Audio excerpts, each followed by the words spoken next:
Yes. Okay. Yeah. Recording in progress. Is that Tiffany? Yes. Hi.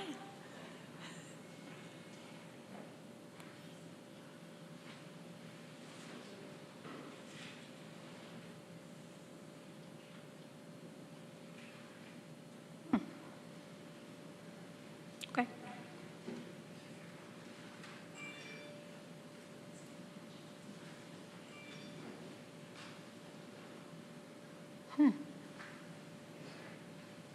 I wonder where it's coming from.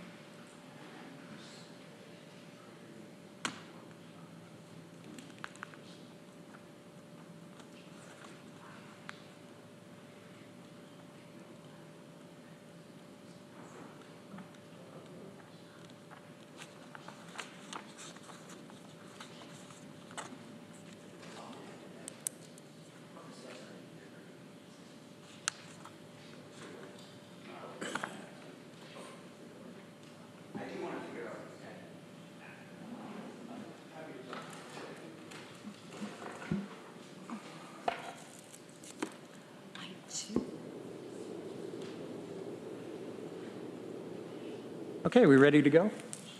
Yes. All right. Welcome, everybody. I'd like to call to order the meeting of the Public Safety Committee for Thursday, August 17th, 2023. And we have a nice full agenda, so want to jump into it. First item is public comment. I have one blue card here. Zach Wynn. Good afternoon, folks. My name's Zach Wynn. I live here in the city. I didn't really have time to prepare my comments, so I'm just going to have to wing it. There was a shooting on the 16th, just a few blocks over here, I believe, on Seneca. And, you know, there was no physical evidence, and apart from a few witnesses, there's nobody really to give a report. So it's like a tree falling in the forest. Did the shooting even really happen? Does it matter? These things have become so commonplace that local publications who get these press releases do not bother to even write a story. So it's left to me, and ithicacrime.com is my website if you want to check that out, and people like Joe Salzone from WHCU, who I really appreciate, are continuing to use the press releases that the law enforcement does put out to inform the public as to the breakdown in public safety. I was hoping that the totality of the people attending this meeting could actually kind of just give an assessment of what is going on. And there's the overdose spike that has been noted by the county in a press release, and I personally have noticed that these overdoses are clustered not just at the jungle areas where law enforcement has some difficulty getting in there to deliver Narcan, but also at the assisted living, supported housing facilities that are dotted around town.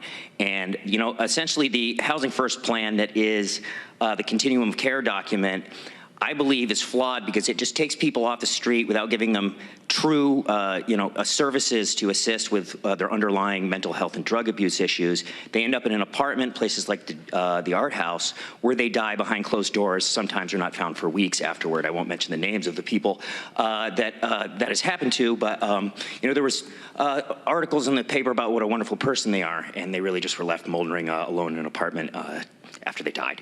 So I would like to know what the plan is to address the ongoing, crisis in public safety. And I don't think you folks would disagree is an issue. It was 2 years ago that the Ithaca Voice was saying, what increase in crime?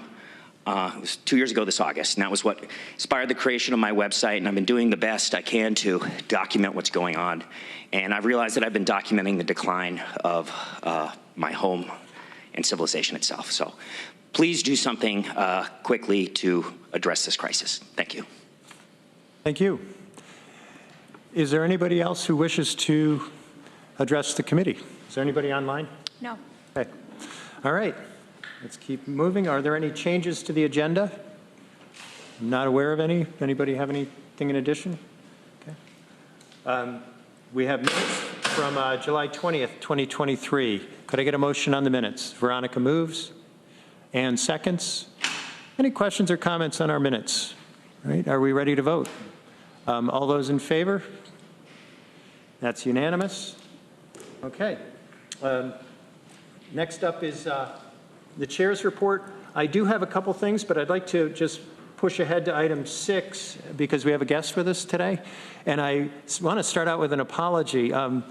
Tiffany came to our meeting last time, but she was at the end of the meeting. It was after 4:30 and the door locked and she waited outside. So that's my fault. I missed that one. So apologies, but it's very good to have you here. As everybody knows, we've had our 988 system in place for a little over a year. And I had asked for some just discussion of how is it going? And so I'd like to give you the floor for a few minutes, please. Yeah, thank you so much. So I'm Tiffany Bloss. I'm the executive director over at Suicide Prevention. We've actually, so 988, the inception of that was the 3-digit mental health line throughout the country that Congress approved in 2020, which, like, before the pandemic and everything, they were realizing that mental health was such a critical need. It is actually the transition of the phone number for the National Suicide Prevention Hotline that our center has been part of since 2005. So the only thing that changed is the way that you can access the services to a crisis counselor, which is really, really great. We generally used to answer about 6,200 calls a year. Since the inception of 988, just on that line, we've answered 3,500 calls. In 2023, just since January this year, there's been over 2,300 of those calls. Tompkins County specific, we've had 577 just calling 988. As you guys are aware, we also have a local crisis line that folks call from all around the country. We will have students that are at Cornell or Ithaca or just in the area take the phone number and go with it and then share it to other people. So we often get calls from all of the states across the country on that one, as well as internationally. We have some callers that call from there as well. Just this year on that line, we've answered over 1,700 calls. Along with the 988 line that we have, the local crisis line, we have a program called All Hours Connect, where we are after-hours services for a lot of private practice therapists. If you're a therapist or a social worker in New York State and you have a private practice, you have to have 24-hour access to crisis counseling, and a lot of folks don't want to work 24/7, so we are a great opportunity for that. Their clients are provided a direct line that is not our crisis line that they're able to call. We also support the Tompkins County Whole Health Department when the mental health clinic is closed, that they can access that in that way as well.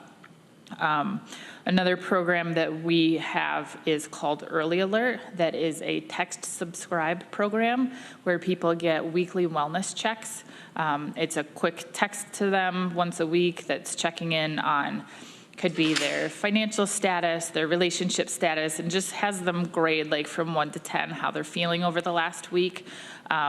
We get the responses to those depending on where they grade that, anywhere from 5 or above that's risky. We get a triage for that to see if they're, high risk. Is this something we should address with them? And then we get their contact information. Early Alert is a company out of Delaware that we work with. They have 94 organizations throughout the country that are subscribed to this.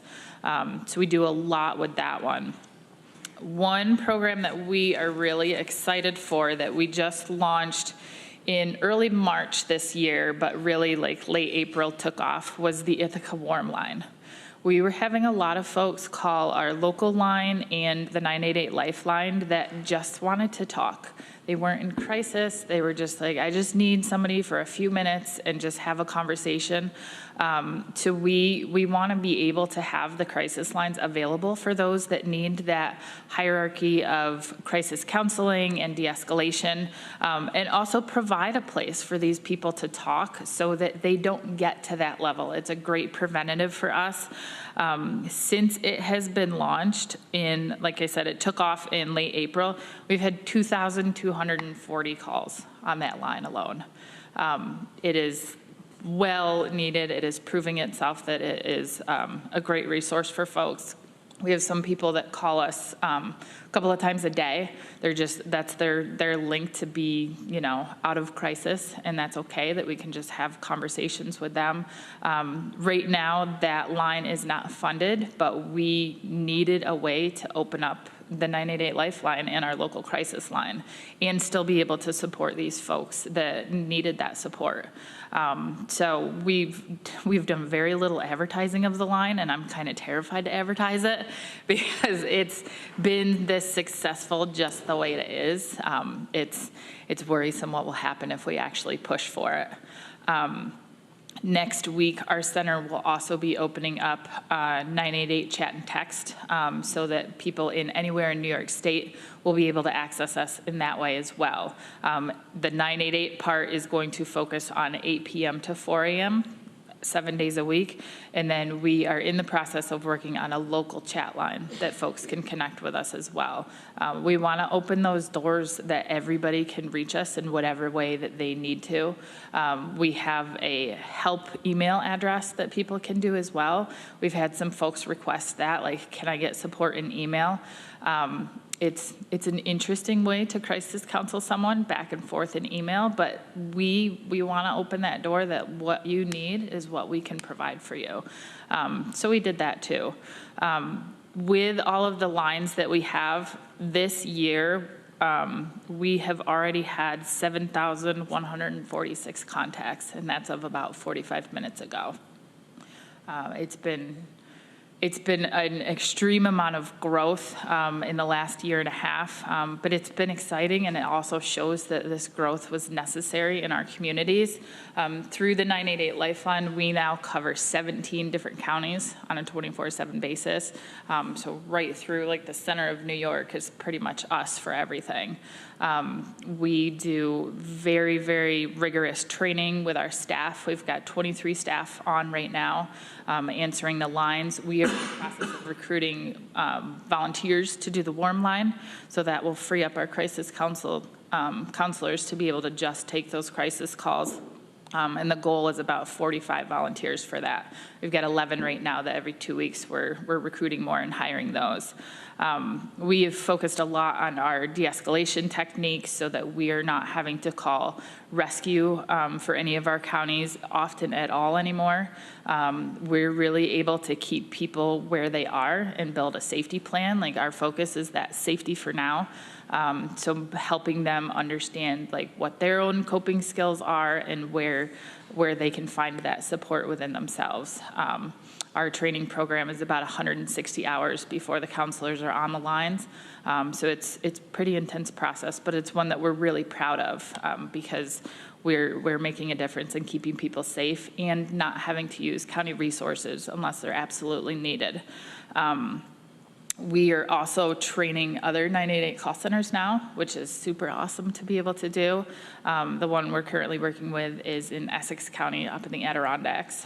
So they've got a staff of 17 that we've been training for the past 2.5 months. Their administration is currently on our lines answering calls so that they're getting that experience as a brand new center. So we've been busy. We are working on expanding our education opportunities. We teach several workshops, anywhere from 45 minutes online to a full 2 days in person on suicide prevention and de-escalation techniques and just awareness so that people aren't afraid to ask others about suicide and so that they can recognize those warning signs. We offer those at no charge to anyone. I will not ever charge anyone to learn how to keep someone suicide safe because we'll find money elsewhere. But that's been something that's been really meaningful for us. We've gone out and done quite a bit of postvention when the community has a death in the area. We've supported the schools with crisis planning and been on site for students to talk to us and the faculty as well. We should next month also be opening up a suicide loss bereavement group once a month for people who can kind of process those loss. That's not something that the county has right now, and we've gotten some calls that people are really struggling to deal with that. So I went and got trained to be a facilitator, and we're going to bring that here as well. Just trying to figure out where all those gaps are and where the needs are and fill them. Wow. Okay. Well, thank you for that. I have some questions, but Lee, I saw your hand up. Please. I have some too. I don't want to preempt you, Rich. No. Jump in. Just a couple questions. You mentioned a couple minutes ago 7,196 contacts from 17 counties this year running. What was your early number when you started the presentation? So when we, like our general, and that's with all of our lines that we have. So in 2022, our total was 6,393 for the calendar year. And we're in mid-August now and wildly gone past that. Any idea how many from Tompkins County specifically? From the 988 Lifeline, 577 to date. That and was the number. local line was 1,702 on our local crisis line. And one other question, do you, anecdotally probably, I don't know how you would quantify this, but do you see some relief to the 911 system from having established this? Are people calling this number rather than 911 first? And how's the interaction among those agencies going with the helpline? Yeah, that's a good question. We're building really strong relationships with each of the counties so that they understand what our process is for like the suicide assessment. So if we do reach out to them, we've gone through everything that we need and it's a dire emergency. And that's been really helpful for us because sometimes all we have is a first name and a phone number and I'm like, you got to ping the phone, we got to find this person. We don't necessarily get people that are calling for like emergencies outside of suicide, and we have never transferred to 911, so that's been really helpful, and we have not received transfers from them, which is something that we would like to work together with to kind of build that, because sometimes people are just in crisis and they call 911, so we want to be able to be like that middle person that they're like, let's connect you with, you know, a crisis counselor that can kind of de-escalate and stuff so that they don't automatically have to go out because they've received that phone call. So that it's a work in progress right now, but we are building strong relationships with all of the counties. Thank you. That's helpful to hear. I had pointed out before I got done with emergency response that there was a very disturbing trend line going on suicides and or suicidal calls, and a lot of issues. I think we're going to hear a little bit more as we go on, but it's good to see this getting established and rolling, and you know, the numbers are just crazy. It speaks to the need, yeah. Ann. Thank you for your presentation, especially for all your work. So one question, as far as the overall organization, is this state funded? Is this county funded? And what are the parameters of the organization? Because you're saying you take a lot of local calls, but also from surrounding counties, or like 17 other counties. So. Yeah, so we're a little bit of funding from everywhere. We do some local fundraising. We have county funding, and we also are funded through the Office of Mental Health, which gets like some of that like federal government funding. So it's a nonprofit organization? Yes. Okay. Yep. We rely all on like the grant funding, and we're part of the United Way and all of that to be able to service what we can. OMH is our biggest piece of that, and they're very heavily focused on that 988 piece. So through 988, and it's interesting to say with the 17 counties, we kind of explain it to people in the 17 counties who purchase their phone in those counties, because if you have the 607 area code that's based in that county, then you'll get us. So if you get your phone in Tompkins County and then are out in Texas and you call 988, you're getting Tompkins County. You're not getting your local. It is something that we're pushing for them to fix and do geolocation, because it's really hard to share resources when we don't know where people are. And some people want to remain anonymous, and we're not able to support them if we don't know their location for resources. And so Office of Mental Health does give you a good amount of funding, is that what you're saying? They do, yeah. Okay. Yeah, they support our efforts fairly well. All right, thank you. Yeah. You have something? No? You don't have to. Yeah, you know, some of my questions have been asked and answered, but in preparation for today, I was looking at the statistics of suicides, and I think we hit 49,000 some in 2022 was what I read. And my sense is that it's probably well over that because so many times you don't know or it's misreported. What do you think's going on? And I know that's a big question, and It is, yeah. It's a scary world to live in, I can say. And our age range for calls are from 8 years old to 99 years old. Lately, with school ramping up again, we've had a lot of middle school, high school, just terrified to go back to school. The community has lost some students. There's so much uncertainty with like the job market being so rigorous right now. People are applying for things, and there's, every job that you see like on LinkedIn, there's 400 or 500 people applying for stuff. So it's a very competitive world right now, and there's no escape from it. Like their social media and all of that, like just follows everybody everywhere. So a lot of this like youth stuff, like you can't go away from something if, somebody's picking on you or bullying, like it's just there in your face all the time. There's still like the threat of COVID. We hear about that a lot, that people are still really scared to like go out and socialize with people. So then they're feeling very lonely and what do I do? And healthcare costs, and like there's a lot of factors. And when we take the calls, we categorize them by primary presenting concern. So we have that information that we can share with our counties to kind of pinpoint like what is it, housing stuff, is it social emotional, is it the school systems, and what can we do? So we're doing that advocacy to try and educate everyone that we can on like the signs so that they're noticing things. There are some places that we'll talk to after there has been a death, and they're like, I knew they were like, not acting the same and not participating in things, but they're like, I just thought somebody else would talk to them. And that is a dangerous place to be in. So we're trying to break that stigma down. People are still very scared to talk about suicide. Like it's this word that like, I can't say it or else it's bad. And it's not. We want people to be comfortable and like ask all the time. Harmony, did you have any? I don't want to put you on the spot, but wanted to give you a chance to comment on that.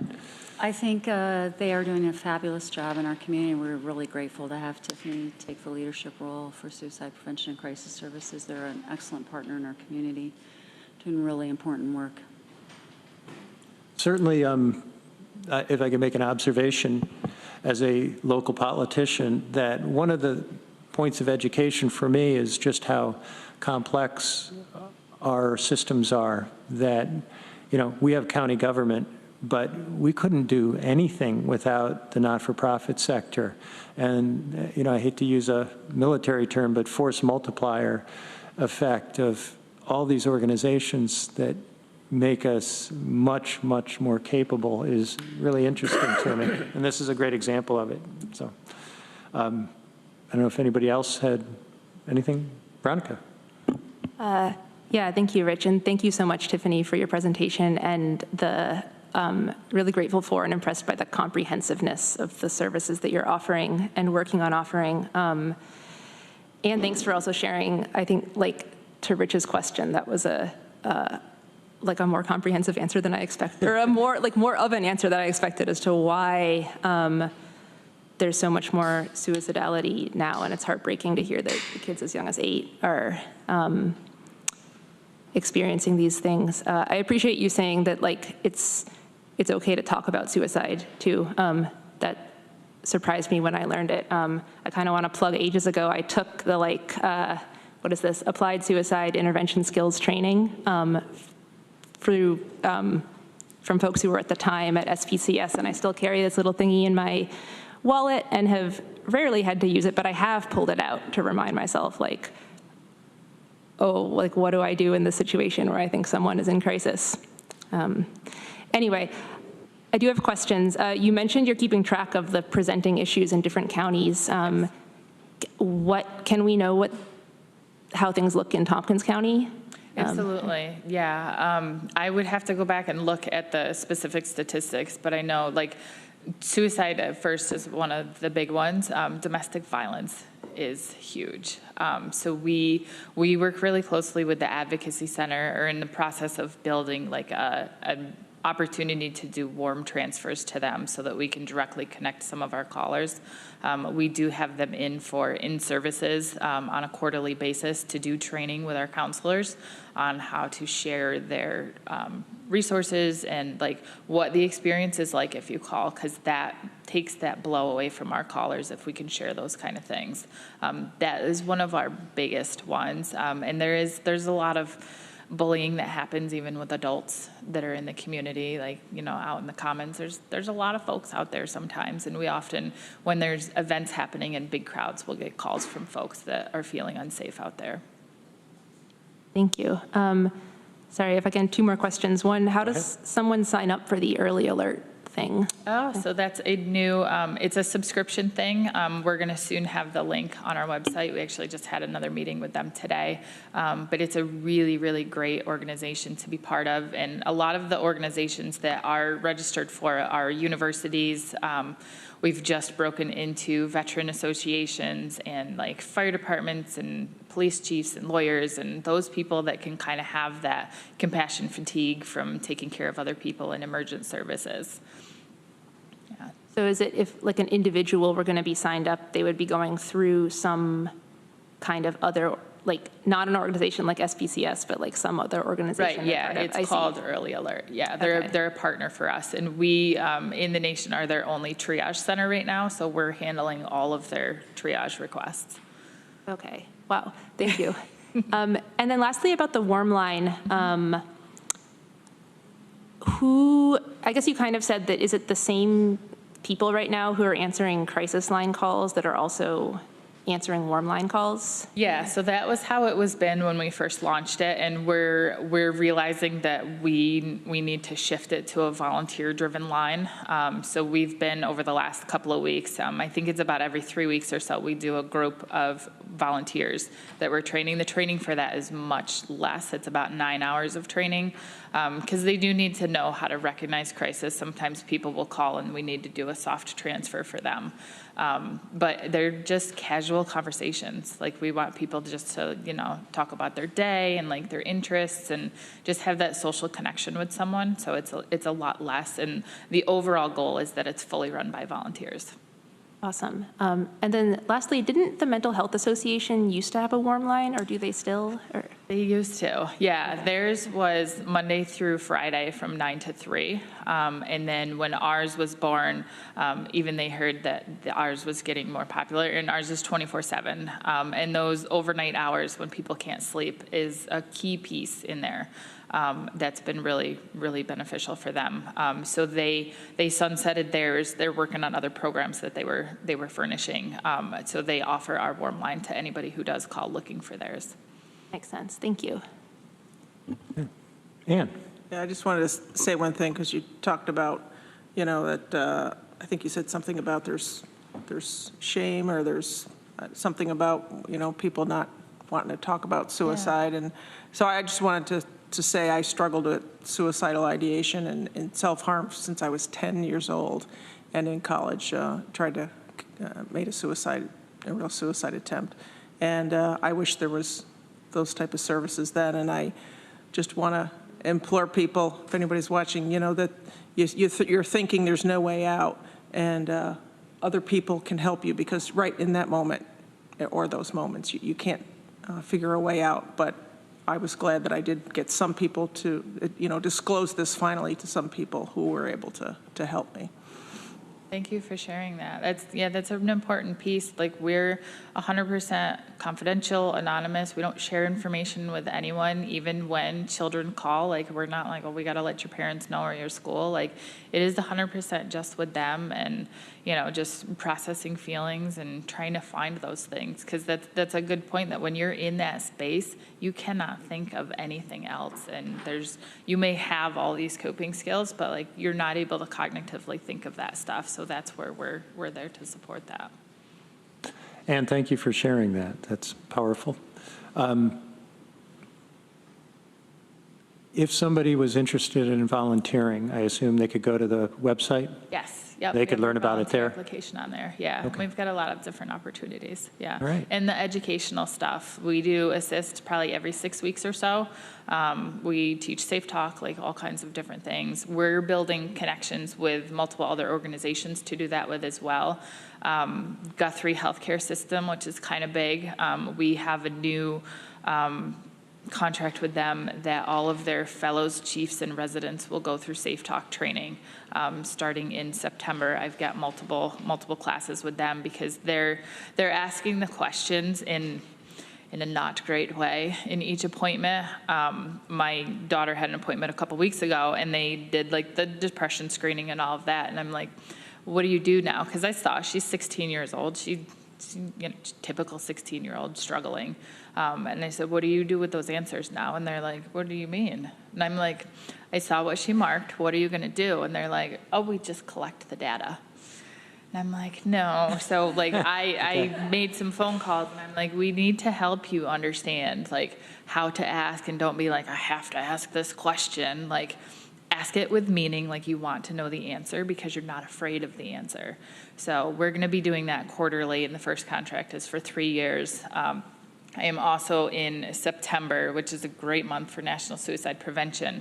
Down in Binghamton, the New York State Department of Education has 2 of their conferences, and we will be teaching at that as well, focused on the food service workers and the custodial staff and the bus drivers, because those are the ones that the kids pay attention to and will go to. And they have those more casual relationships, so we want them to be aware and like watch the signs and then ask the question. So we've been trying to figure out how to educate everyone, and those are 2 key populations that we're focused on. Okay. Well, thank you so much for coming in. Really appreciate it and giving us some time. Thank you, I appreciate it. Okay. Unfortunately, we got to keep moving. And let's see. Chair's report. I did have a couple other things I just wanted to let the committee know about. One is I read a report in the Ithaca Voice that the CARS facility in Trumansburg, there was a proposal for a 25-bed facility to help women with drug addiction issues. And that was proceeding on, and then we had a pandemic, and it got put on the sideline. I read that report, and I realized I'd written a letter to New York State in support of this proposal, 2017. And here we are, 2023, but it does seem like it's coming back to life. They're hoping to get approval and start construction, which I thought was just great news. And then I wanted to just mention another story that came through of an arrest of a person, a 27-year-old Ithacan, who was carrying around a pair of machetes and going into businesses and threatening people. And the police tried to find him. He escaped, but they kept looking and got him the next day. But it sounded like a very dangerous situation, and the police stayed on it and did a really good job of capturing this person. So that's the Ithaca Police Department. I didn't want the moment to pass without mentioning it. And I think that's it. I think our next item is the care presentation. So, Harmony, welcome. Thank you. Thank you so much. I'm really excited to see that Jen Olin and Sheriff Osborne are also with us today, so please feel free to add information if I miss anything. And I'm going to try to share my screen with you.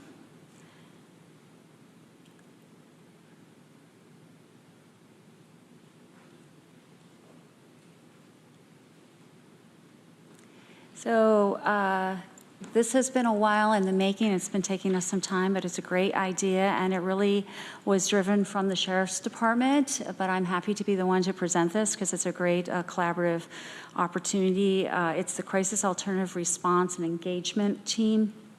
That's a great name, and I think that was Jen's name, so I don't want to take credit for it, but really are excited that we are very close to actually launching this team. We have been spending a lot of time looking to hire, and we have secured the clinician. Actually, the Sheriff's Department found a deputy with specialized training who had worked on a team like this previously, who was very excited to be a part of one again. But we really were struggling. It's interesting to hear Tiffany talk about how there's so many people looking for the same job. That is not our experience in trying to hire mental health clinicians. It's very hard for us to fill some of those vacancies, and this is a very specialized position. So start with that good news. So the purpose of the team really was to solve a problem that law enforcement agencies have seen all over the country, and you have that in your packet and on the screen. What we know nationally is 5 to 15% of all calls to 911 or emergency services are for behavioral health emergencies, and they often result in a law enforcement response. A quarter of police-involved shooting deaths are linked to mental illness, half of which occur in the person's own home. More than 2 million people with serious mental illness are booked into jail each year. And the prevalence of behavioral health conditions in jails and prisons is 3 to 4 times that of the general population. I believe that we would see that here as well. Once in jail, people with mental illness are incarcerated twice as long as people without mental illness, and few receive treatment upon release. I have to say, it's fun to do a presentation with Zoom because it always covers up what you're trying to read. Upon release, with Medicaid benefits interrupted in New York State's trying to work on that, and a criminal record, individuals are more likely to be unemployed, homeless, and rearrested. So this really is an attempt by law enforcement in collaboration with mental health services to find a solution to this problem that impacts the work that they do. Law enforcement agencies have identified 2 strategies to do that. One is CIT, and the other is this co-response models. CIT is crisis intervention teams, and that's a specialized week-long training that law enforcement officers can receive. We were able to offer that in our community through a grant from OMH, and then there's a train-the-trainer part to it where we can then have someone trained locally, and we can offer that training to more officers. One of the best parts about that training is the last day of the training. Officers hear from people who have mental illness, who talk about their experience being arrested. It's really like an empathy-building activity, and it's also like giving people an opportunity to understand what it's like to be in the throes of a serious mental health episode where maybe you're experiencing psychosis or some other debilitating symptom, and maybe you're just hearing so much loud noise in your head, you can't even figure out how to process what's in front of you, right? And to hear those stories of people who talk about that is very, very helpful. So that is a training that we've been able to offer law enforcement in our county. So that's one strategy. And the second strategy is really the development of co-response teams. So they're becoming very, very popular across the United States within the last 5 years or so. But they have been used abroad, Canada, Britain, I think Australia. They've been using them for like 15 years. So it's really not a new modality, but it's really starting to get more research. So at the end of the presentation, you'll see there's some information on research. So it's still fairly new in terms of getting the research to demonstrate the effectiveness. But some of the research that has been collected so far is really, really promising. So we'll get a little bit to that.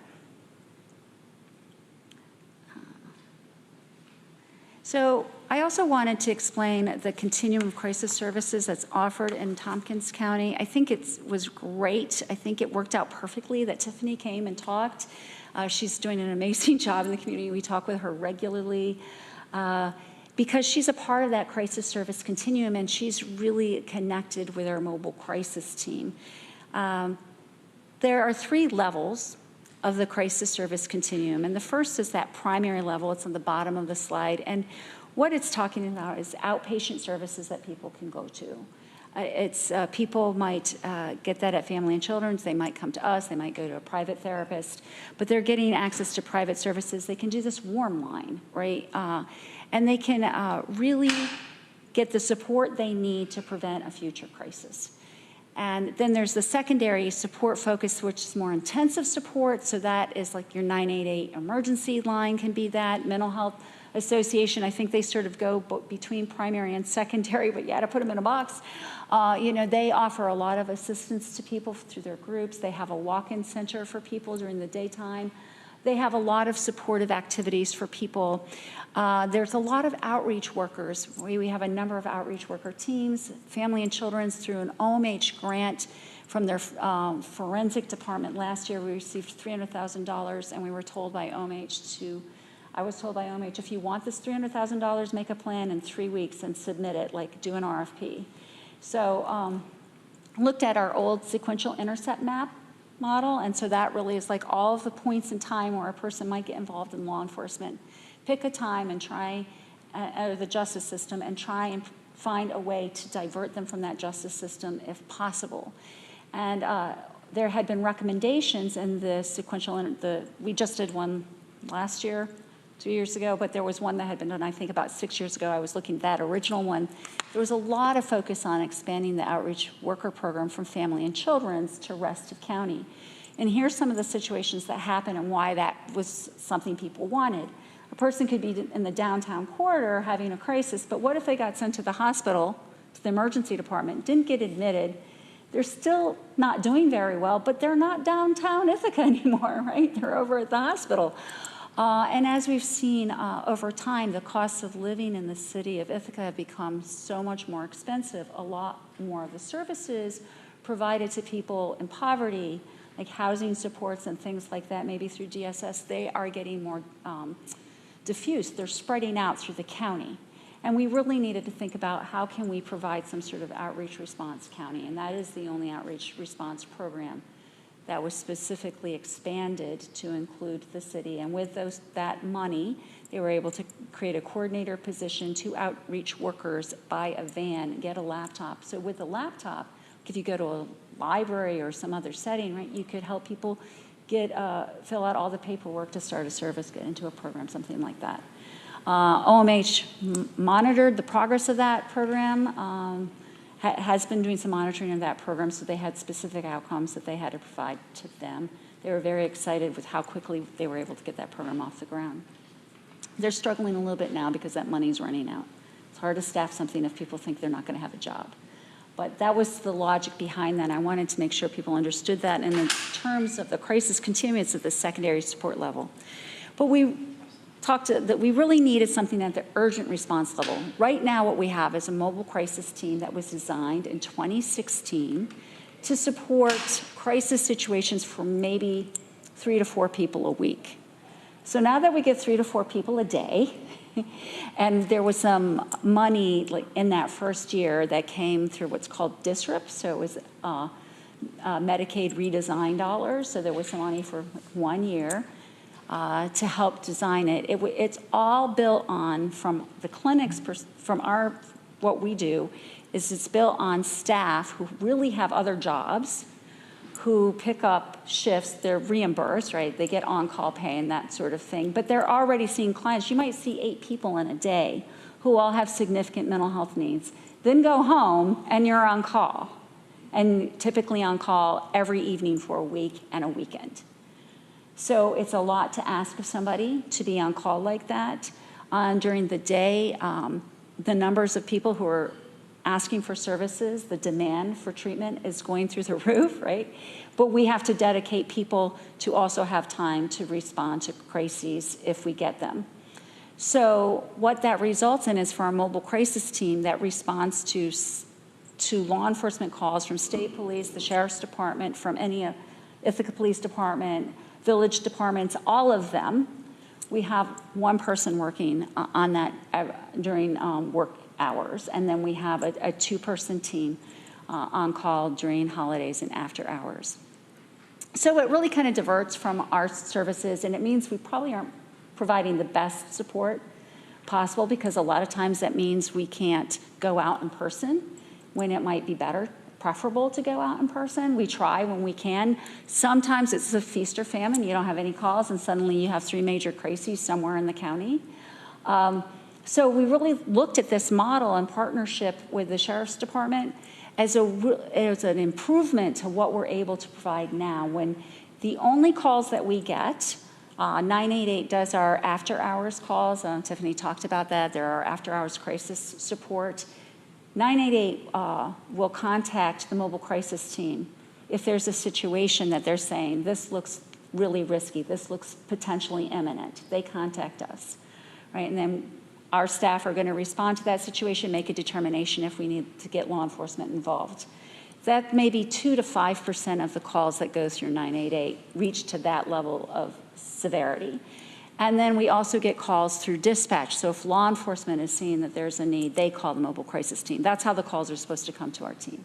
Sometimes people get our number and give it out, and then that creates some problems for us, but that's the protocol. So we're really talking about very urgent, very high need situations. But I think that this care model also does something else, is it expands our opportunity to get services to people that are not calling 988, that are not going to the mental health association, who may not even recognize that they're having mental health crises. Right? So the model that's been designed here with CARE is that calls could come to the CARE team through dispatch, or an officer could arrive to the scene and say, this really looks like a CARE team situation that they could do a much better job with. So I think it will really improve access for people who aren't getting services for their mental health needs in any other way. We anticipate that this team will be very busy because there's, like you heard from, you build 988, you build a warm line, you need it, right? You find out how much you need it. So I just put a couple of slides in here for you to see. This is from Sheriff Osborne.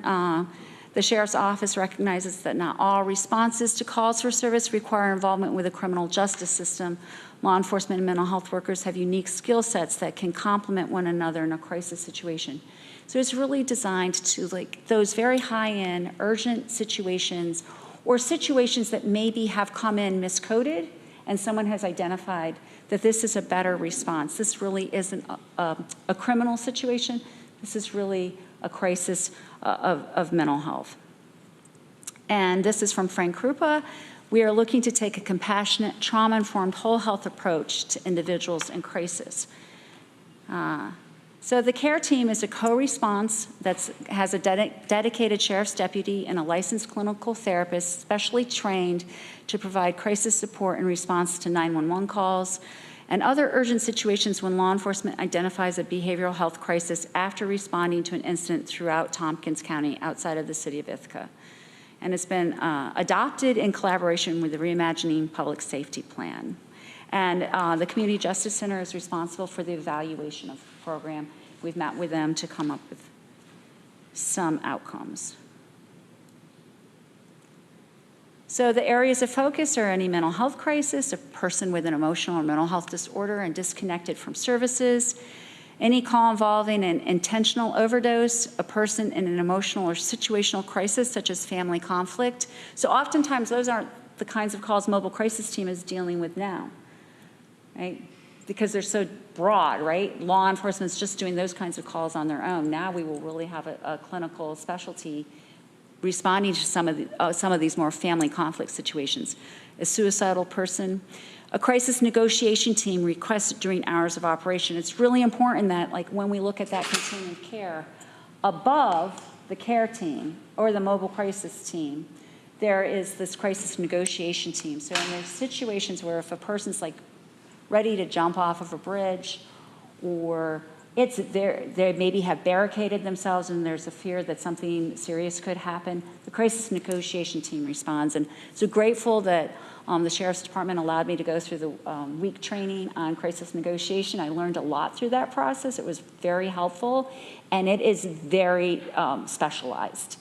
And we're really lucky to have a team that has that kind of skill, and they practice every month. And we have a member on our mobile crisis team who's also a member of the crisis negotiation team, which helps us really understand the differences between those two levels. Like, if someone's ready to jump, you really want the team that knows how to, they've practiced over and over different scenarios of something like that, how to have a conversation with people, how to maybe secure the scene around them to keep their privacy and keep distractions away. So we're really lucky to have them. But the crisis negotiation team could ask for the CARE team as well.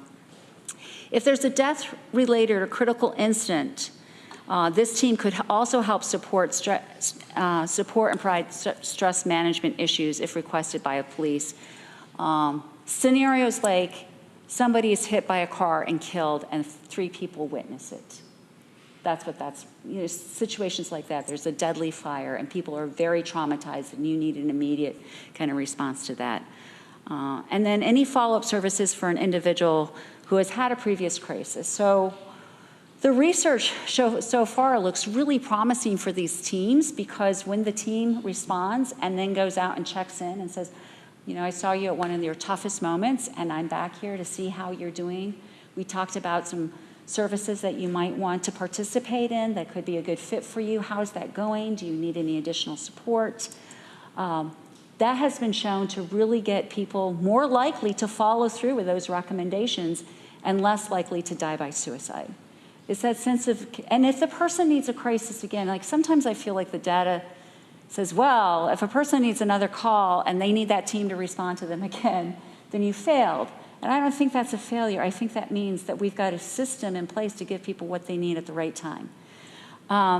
Because the whole mental health system, the reason we got into the business of law enforcement doing the work of mental health was deinstitutionalization of hospital systems in the 60s, right? And that was not poorly done. There were a lot of things that made that system not work, and that's how we ended up putting people who have these needs in jails and prisons and expecting law enforcement to respond. The expectation is that we're going to keep people in our communities. So that means you're not failing if people need the service more than once. It means you're keeping them potentially out of a hospital placement because you gave them the support at the right time, and then other people can come in and help them. But they may have a crisis later on, and that is okay if they're able to live their best life with the least restrictions and for most of the time in their life, and sometimes they have a crisis. And priority will, of course, be given where the potential for danger to the community members is the greatest. And so we're talking about one team for the county, right? So I'm sure we'll have to prioritize sometimes. There was a lot of thought that went into how to design a logo, the vehicle, and the uniform. So you can see here that it's really designed to look different than when a regular, I don't know if that's the right, a typical deputy shows up. It's a softer uniform. It should, the hope is that it creates a greater sense of safety and trust in people, that they're seeing this softer presentation. With the team, of course, the clinical person's going to be wearing regular clothing, but law enforcement needs to have some, and we wanted to make sure there was a logo, so like someone couldn't pretend. I don't know, I'm a paranoid person. I don't want anyone out there pretending that they're the care team. I want people to know this is a real team. And to build that confidence and trust in the community. And here's new photos of what the vehicle actually looks like. So the goals really are to respond to community mental health crisis, to expand access to care. By the team, we'll be linking people to community-based treatment and other resources whenever possible. And these are often going to be people, I don't think, that are even seeking out those resources now necessarily. Reduce unnecessary, well, I don't want to say hospitalizations, that's incorrect. It should say unnecessary emergency department visits, because if you need to be hospitalized, you should be hospitalized. But it should be emergency department visits, because right now, if you've gone to the emergency room, they're really overwhelmed with a lot of, we don't have anything else besides, we have outpatient and we have the hospital. And we don't have any services in between that. And as a result of that, our emergency department gets overwhelmed with the number of people that, even with what we're offering with mobile crisis team, it could be better. We could help really make sure, and it's traumatizing to go and sit in that hospital room. I think they're doing their best to try and support people, but it's not a great experience for people, and if they don't need it and we can do it better, we should. Decrease the proportion of people suffering from mental illness, substance use disorders, or having special needs in our jail. Improve the turnaround time for law enforcement officers in the emergency department. So we're talking about, like, if people are, and we're meeting with them fairly soon to talk about what that protocol will look like for this team. We need it to be efficient so they're back on their road and they're responding to the next situation. and the emergency department has all of the information they need, and that it's being done in a way where people are feeling cared for. So we don't want law enforcement, waiting for hours or something in an emergency room. That's not a good use of their time. Improve the relationship between law enforcement, the emergency department, and other behavioral health providers. Reduce stigma and improve perceptions of services. That it really needs. This is a small percentage of people with mental illness. I want to make this point because I don't want anyone to walk away feeling I'm stereotyping people with mental illness. The majority of people with mental illness are much more likely to be a victim of a crime than ever to perpetrate a crime. We know this. The percentage of people who have the severity of mental illness that requires this kind of level of support, when you look at all of mental illness, is very, very small. But even though that percentage is really small, that group of people really require an enormous amount of support. So if it's 3 to 5% of mental illness, of all mental illness, may need these kinds of supports and services, they need to be there for them because they truly are not trying to break a law or harm anyone, and preventing them from doing so helps when they regain some of their capacity and they're in a state of recovery, that they don't have to live with the guilt that they harmed someone when they never had that intent. And that can happen when you're afraid and when you're disoriented. So some of the other goals are really decreasing injury rates to people experiencing mental health or substance use crisis requiring law enforcement involvement, decrease law enforcement officer injury rates, and improve safety of licensed clinical therapists responding to urgent crisis situations. So I can say, like, sometimes people have the impression that law enforcement should never respond to any sort of mental health crisis.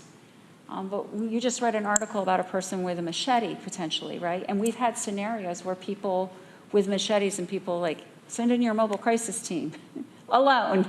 Like, no, right?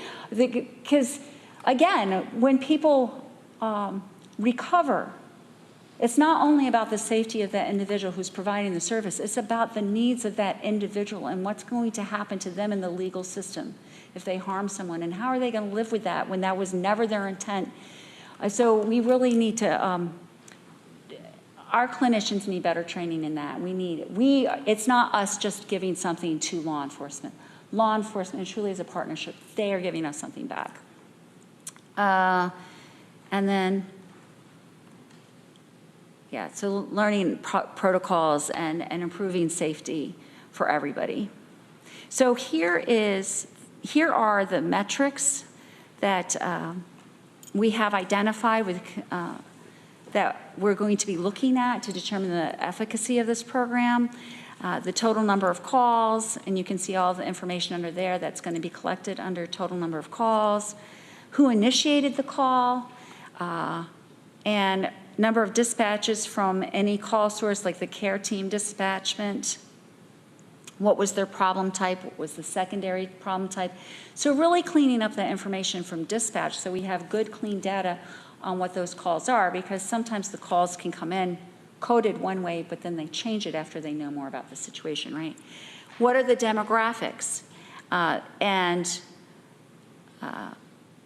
We're at Tompkins, the mental health department, and I messed up our whole name.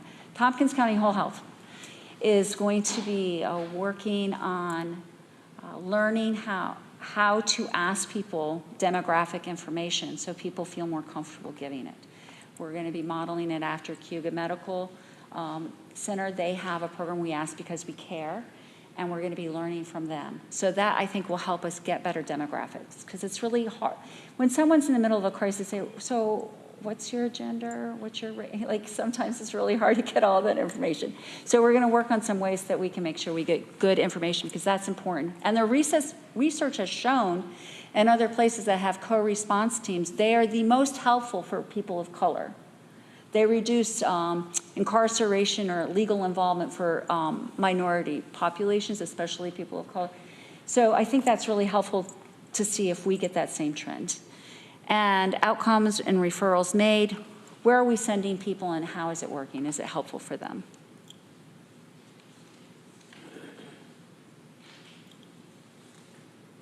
Here's our timeline. We have really been working, even though we're just starting now. I don't want you to think we haven't been working. So it was approved last in 2022. We were able to make an announcement about the team in May, and that was after we had begun and we did that in order to start doing recruitment. We didn't want to advertise for a position that the public wasn't aware of. The logo design had been completed, a vehicle purchased. We had the quality metrics identified. I've talked with OMH Forensics people about how best to design it. We are connecting with other co-response teams in the state that they have recommended that they feel are good models that have been shown to be successful. So that's ongoing. Like, how can we learn? How can we improve? Not make mistakes other people have done. We have put an MOU in place with the Sheriff's Office in April. And now we have finally fully hired, and we're getting ready to start, hopefully the 23rd. And here's just some more info. If you want to read some more about the research that's available, there's a lot of research out there, but it's still a new field for people to collect information.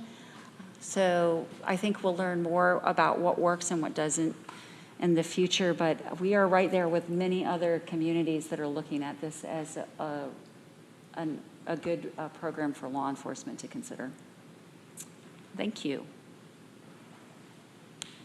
Thank you. And I heard this presentation at CJATI, and I thought this is something that would be really helpful to have you come and talk with us about, so I appreciate you coming in again. And I'd like to give our sheriff and undersheriff a chance just to comment if you had anything you wanted to share. Thanks, Rich. I'll just quickly say that, thanks to Harmony and Whole Health for working with us. Thanks to Undersheriff Olin, who put an incredible amount of time into this. I'm really excited about this, and hopefully we'll hit the ground running, and we're going to have some great successes with it, I'm sure. So thank you. Yeah, I don't have a whole lot to add. Harmony did a great job with the presentation. Again, I just want to thank Whole Health and Doer and the CJC for all working together to kind of come up with this alternative response. And like Harmony said, I think law enforcement and licensed mental health clinicians have skill sets that can complement each other when you're responding to a crisis situation that's rapidly evolving. And this came from the Sheriff's Office and Whole Health because we care and we want to provide better services to the community. I am watching the clock, but I'd sure like to give committee members a chance to comment. Lee. A question and a comment, and thanks, Derek and Jen, for weighing in, because that took a couple of questions right off the top there to hear your support. What do you anticipate as the staffing? When times would this team be available to respond or scheduled? Is this 24 hours a day or certain hours that you're expecting? So right now, in its piloted state, it will be during Monday through Friday during regular hours.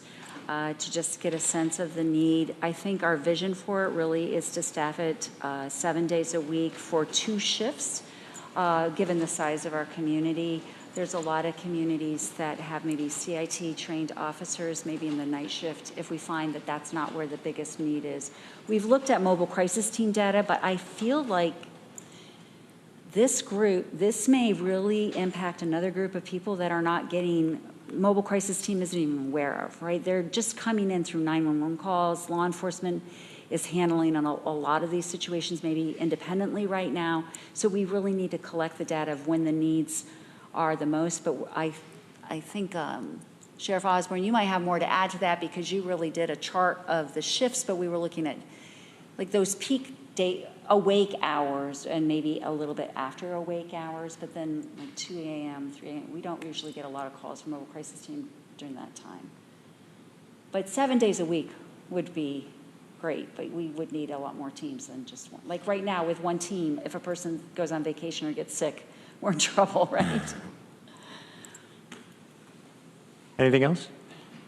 I know back when the Reimagining Public Safety report came out, and this was one of the initiatives that was among the dozen or so that the county adopted, I certainly had my apprehension about moving in this direction, and have spent some time with law enforcement and others discussing conceptually how it'd work. And I just want to say that I think that how this has been put together and the approach that you're taking seems well-reasoned, and I look forward to that added resource here in the county. Good luck. Oh, you make the point that we have all these big, great ideas, but somebody's got to make them real. And this is what it kind of looks like when it's worked out. A tremendous amount of work. Veronica. Thank you. Thank you so much, Harmony. And Sheriff Osborne, Under Sheriff Olin. Following up on Lee's question, how many people are hired for this? You said one team, but it sounds like 14 shifts a week, which doesn't match. Right. Oh, that was you. I thought I touched that. Wrong answer. Wrong answer. Wrong answer. So for the piloted project, it's one team, and it's only one shift. One 8-hour shift during the day.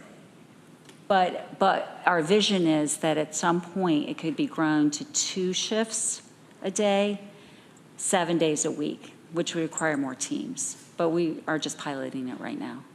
I see, thank you. And not necessarily a vision that it would grow to 24/7, because hasn't been needed necessarily. I don't know if, we haven't put that in the plan at this time, because I think we have to look at the data and let the data tell us when the biggest needs are. I mean, there are communities that are much larger than we are that don't have 24/7 teams like this. They might have it like a CIT trained officer during the lower hour time frame. Now, what our mobile crisis team will be still doing what we have right now for our mobile crisis team. They will still be providing the after hours support. But again, those are people who have full-time jobs doing clinical work, who are doing coverage. But that's what we have right now, and that would continue in the times where we don't have this team working. Understood. I got 2 more questions, but maybe I'll ask one and come back if time. Looking at the metrics and goals, thanks for laying all this out. It looks like a lot of the goals can be evaluated using these metrics, but not necessarily all of them. So I'm wondering, do you have like baseline information for all of the goals? Most of them are of a form of like increase, decrease, improve, reduce. So do we have baseline numbers to compare to later? Or they're not all numeric, but baseline like information? I'm hesitating for you, Jen, because I don't know. Oh, okay. Because that's a great point, Veronica. That is a shortcoming that Harmony and I and members of the CJC identified. It's going to be hard to have those baseline numbers just with the reporting mechanisms we have now. We're going to do our best, but some of it, unfortunately, might be anecdotal based on our experience as law enforcement and the mobile crisis team. But we're gonna do our best to find those baseline numbers with Dewar and the CJC. we're limiting the data collection to things that can be collected through law enforcement, not anything that we might have that's information through our clinical services, because we really want to make sure people know when this team responds, and if the person's getting a crisis counseling session or something like that, there's no camera on during that period of time. None of that information is getting reported in any of these systems. It may go in our electronic health record as a clinical contact, but it's not going to go in this system. So we were really trying to make sure that people would feel comfortable that anything that's confidential, that's clinical nature, is not really being pulled for this work. It's just coming out of their system. Makes sense. Thank you both.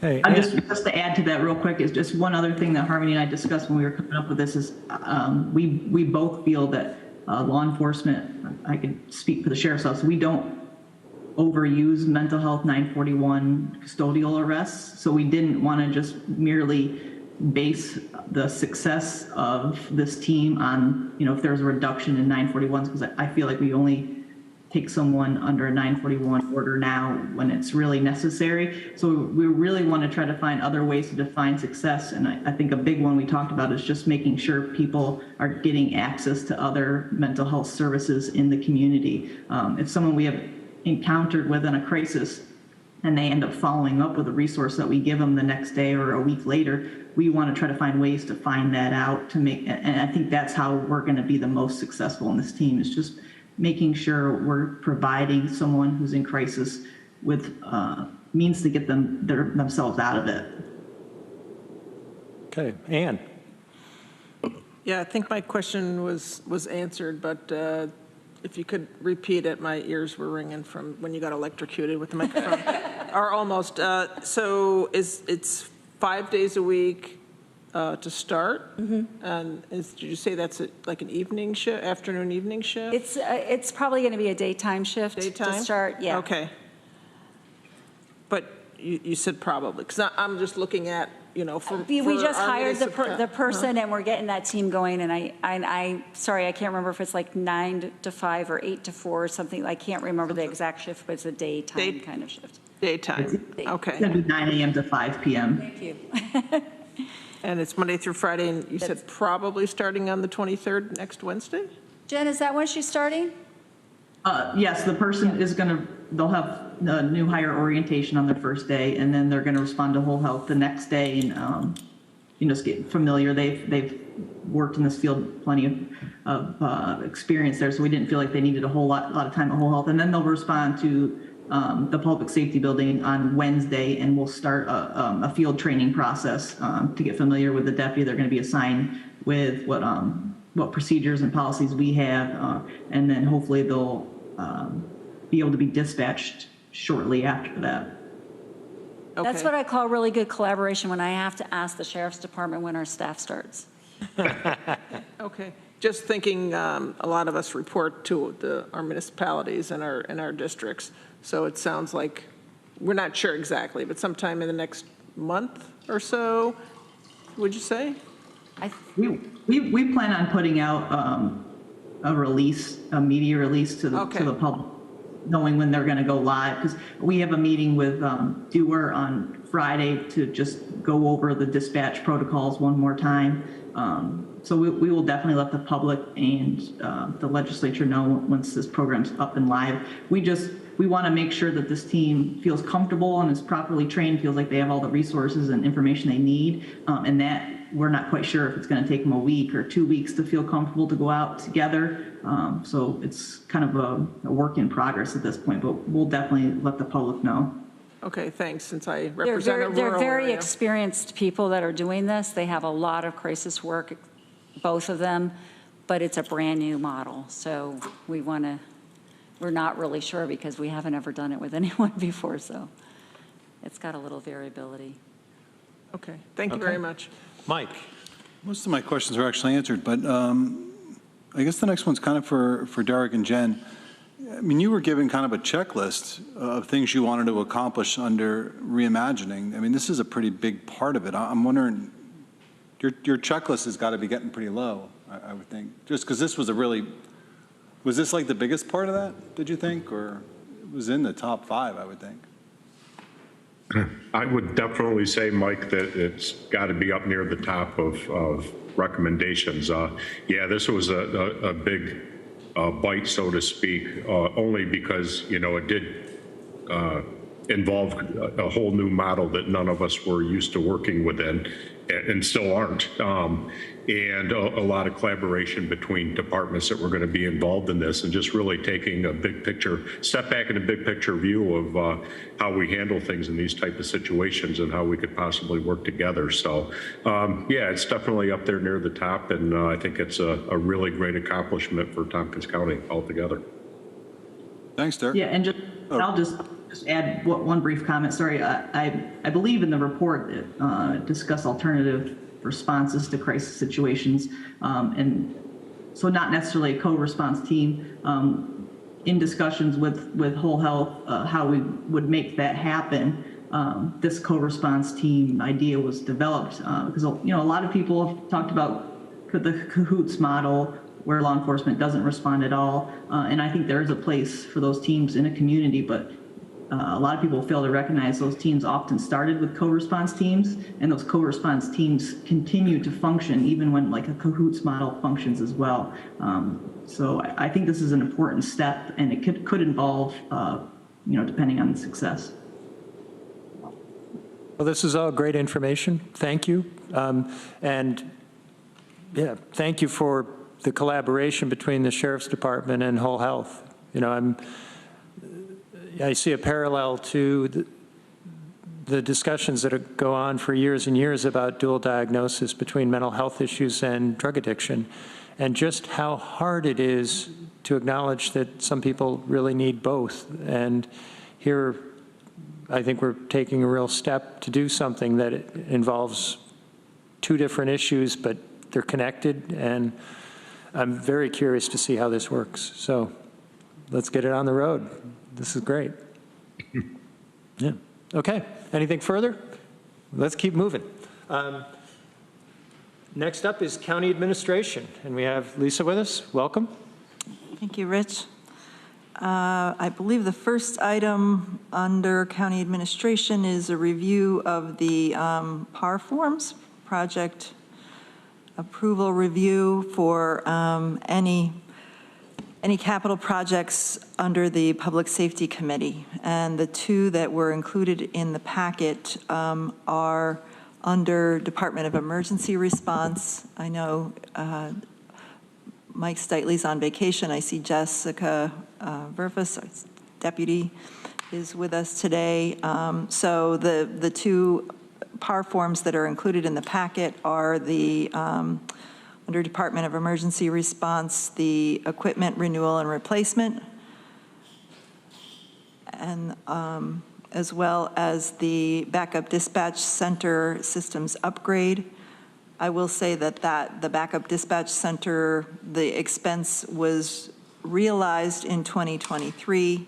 The project is underway and expects to be completed in 2024. So there is not a 2024 expense realized in the capital plan.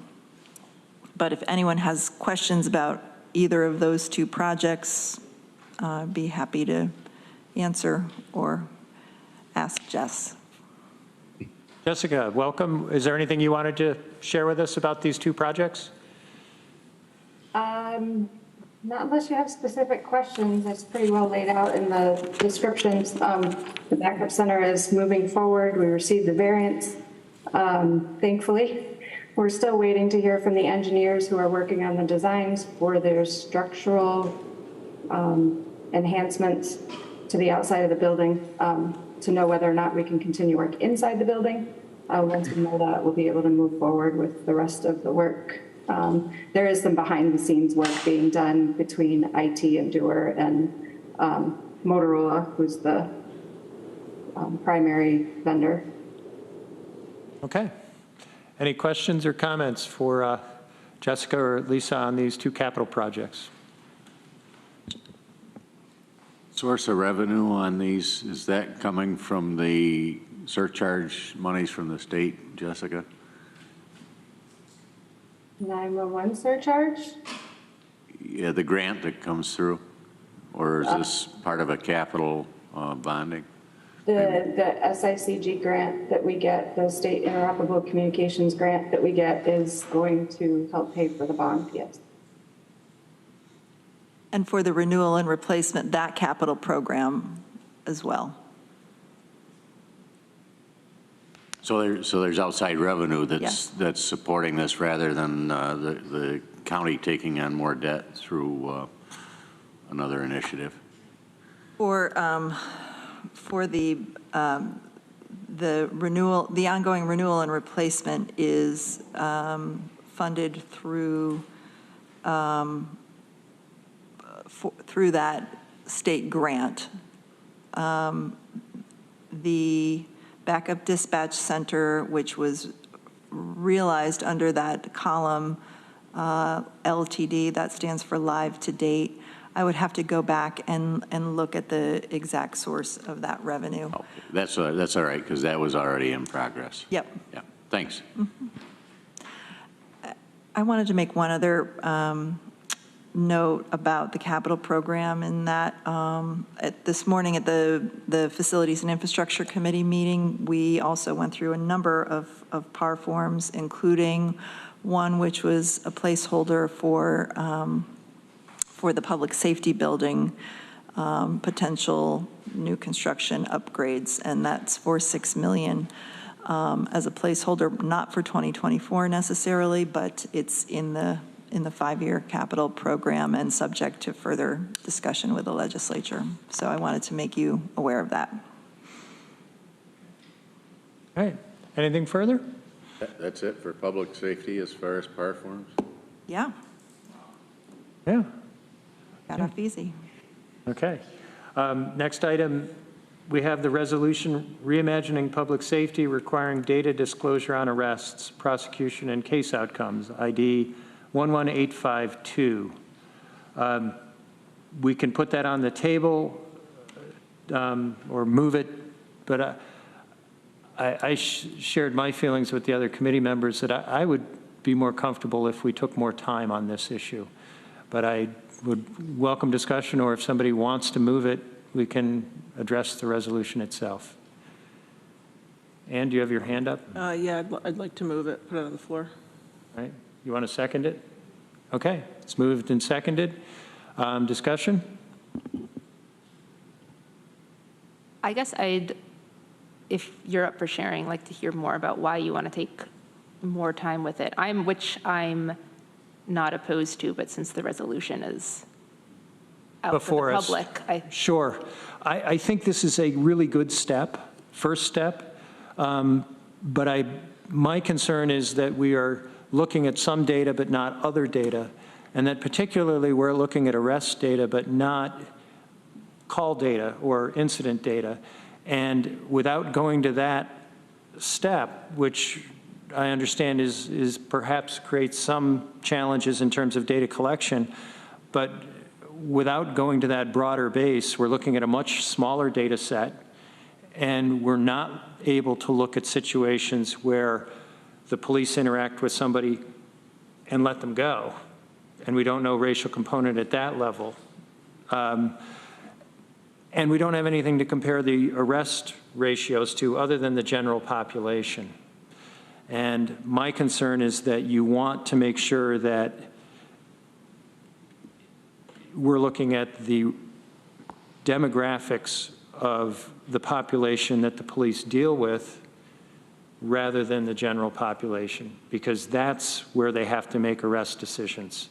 And that's where we want to see if there's a real differential.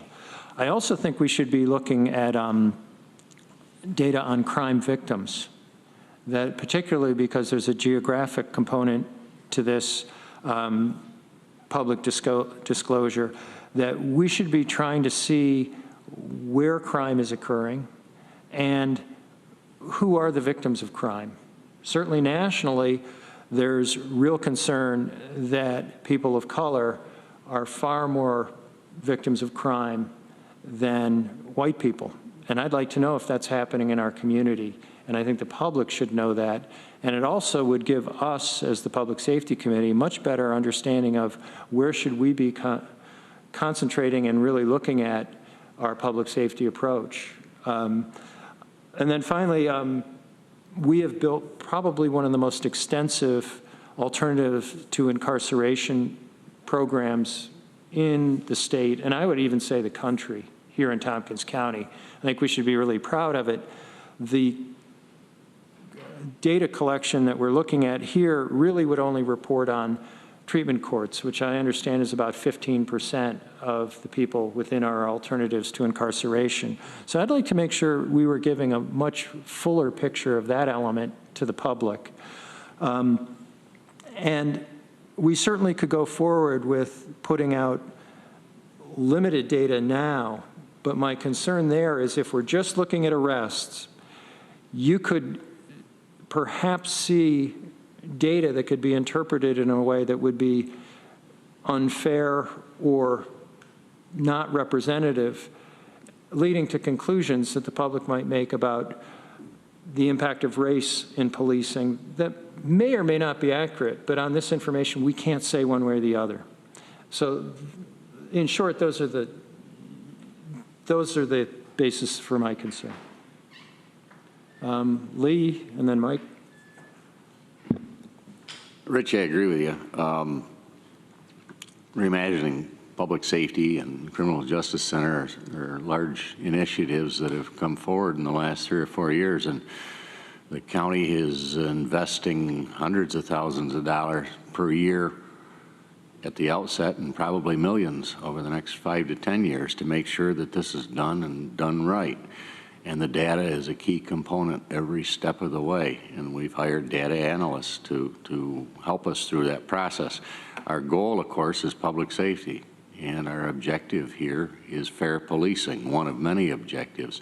And I don't know how we get to a solid answer as to how well policing is being done unless we see an expansion of the data that's being collected that takes it from the time of call through the time of resolution. And the arrests simply by themselves are not adequate for us to have a fair evaluation of what's now and what we'd like to have and where we're going to be. And I thoroughly agree with you, and I would move to table this resolution at the right time.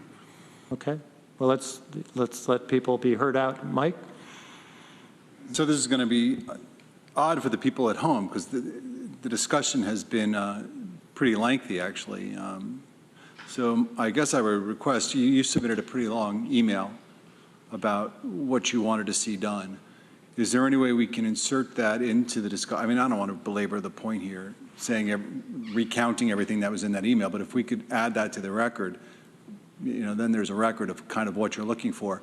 I agreed with pretty much everything in the email. I would like to see that other additional data sets. So can we make that part of the action plan? Can we submit that email into the record and then maybe table this, and then for the next meeting, ask both our, I guess it would be both our sheriff and our DA if that is the kind of information we can pull together. Just so that at the next meeting we have some type of something to work with. Because if we table it, I don't want it tabled indefinitely, obviously. But no, we need to move this forward. Yeah, right, I agree. It may take more than a month, but it shouldn't take much more than that. So. Yeah, I mean, my email was really internal, but if it's the will, it's a public document, I guess, it could be foiled at this point. I think it provides adequate direction without publicizing it at this point, but if that's the will of the committee, we'll do what the committee wants to do. But I would like to give Mona Lita and Lisa and maybe Dominic a chance to comment if they wish to do so.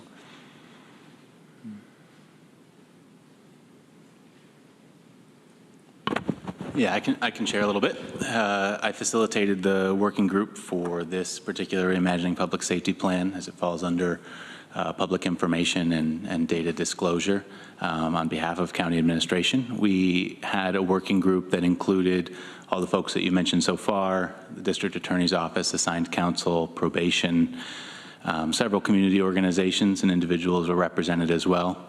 And if I could just give a brief update on the process that we went through to get to this particular set of data points.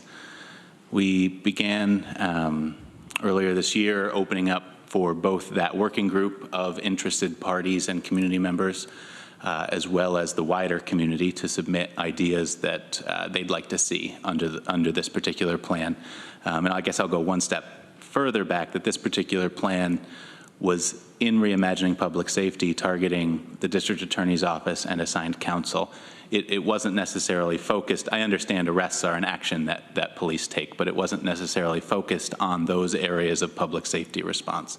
Those areas fall under several other initiatives for the CJC, including a dashboard on policing and crisis response that's being developed as we speak as well, and standardized data entry, as you discussed. And so once we got all of those data points inputted, and thanks specifically to Matt for all of his great ideas as we went along, we took them all and we scored them on a rubric. That rubric was agreed upon by the group, and the ones that scored over a certain threshold, I believe it's a 4 out of 5, are included in that document that you saw. And then we've been working on all the processes to how we would pull together and publish those. You know, I certainly don't disagree with some of your points, Rich, about how that data gets presented or contextualizing. And I hope what we'd be able to deliver back to you as a dashboard is not just a number and a chart.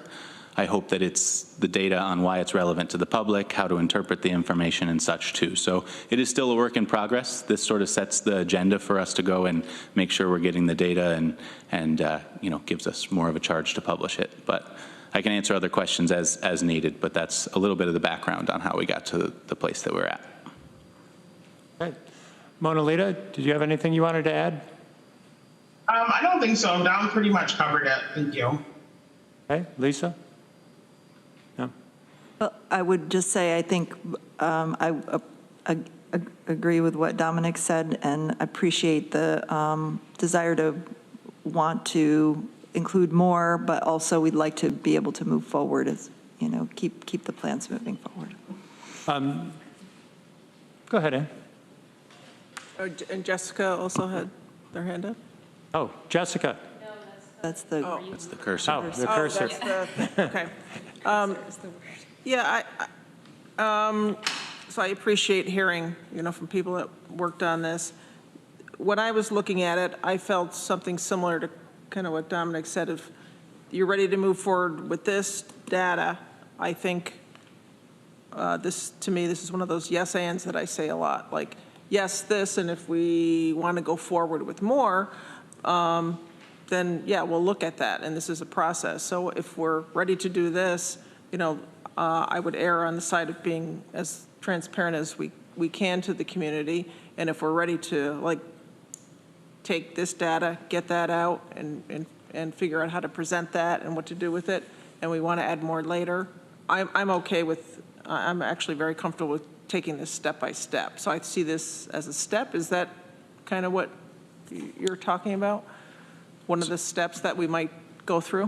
Certainly, yeah. I think there's a lot more data out there. This is just what the group agreed to in the initial phase. And I will say most of our efforts always allow for that ongoing community input to add other things to be considered. So, and I know that the district attorney is open to that on an ongoing basis as well. In particular, you know, as this plan relates to some of that work. So, yeah, I think it is ultimately a work in progress as it will be, and we'll collect that input moving forward. Yeah. So for me, I trust the process. That, you know, I feel like we're micromanaging if we're doing that, and unless it's something drastically, I feel really uncomfortable with. But I would say yes, that data, and then look at more data. Mm-hmm. I guess my concern there, and I'd ask perhaps our sheriff to comment on what I'm about to say, but this has been such a charged issue in our community that I have seen certain elements of people really taking or working very hard to make claims against police officers that may not be warranted. And if you look at the national news, there's terrible instances of police, say in Minneapolis or Memphis, behaving really, really inappropriately and illegally. We don't want that here, and we have to look at this. And I've long advocated that we want to get a data-driven approach to this. My concern is that in releasing partial data and incomplete data that doesn't paint a full picture, you could inadvertently provide ammunition for somebody of ill intent or who's confused to say that an officer was behaving out of systemic racism, where that might not be the case. And once you've rung that bell, I don't see how we fix it. That if we introduce data into the community that allows people to make those kind of arguments, and they're not supported, as it turns out later, I don't know how we explain that. And frankly, our deputies, I think, deserve that protection, that we should be very careful before we release partial data that could be misused. So that's my concern. Did you have a comment, Veronica? Yeah, I had a whole bunch of comments. How many can I make?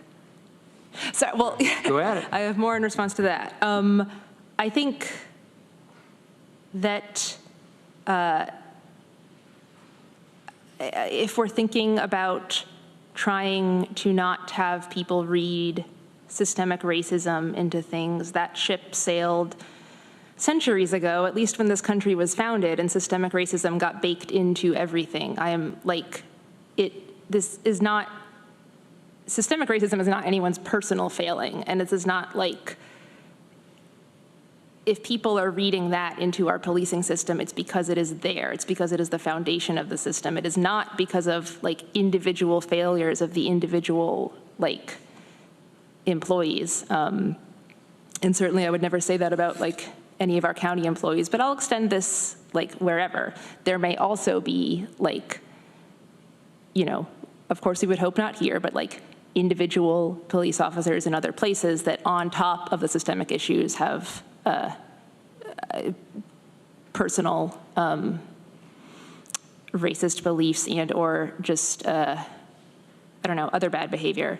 I do think though that like, we love to think that Ithaca is special and better, and I love Ithaca with all my heart, but I don't think it's that special, it's just small. That's part of why we haven't had incidents like Minneapolis. I also wanted to say, sorry, I'll hurry. Dominic, thank you for bringing up that the original plans were talking about public disclosure of district attorney and assigned counsel office statistics specifically, because I was going to ask about that, even though I understand everything is connected. We just talked about that with mental health.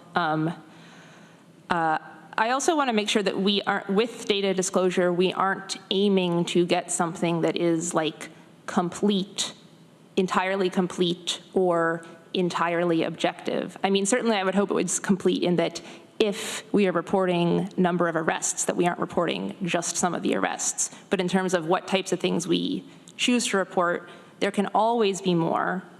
And it's humans reporting the data and humans doing the thing, so it's never going to be completely objective. That doesn't mean that we shouldn't try to go in that direction. I think doing data disclosure at all is going in that direction, instead of just like asking one person, hey, what do you think? But nothing is going to be absolutely objective.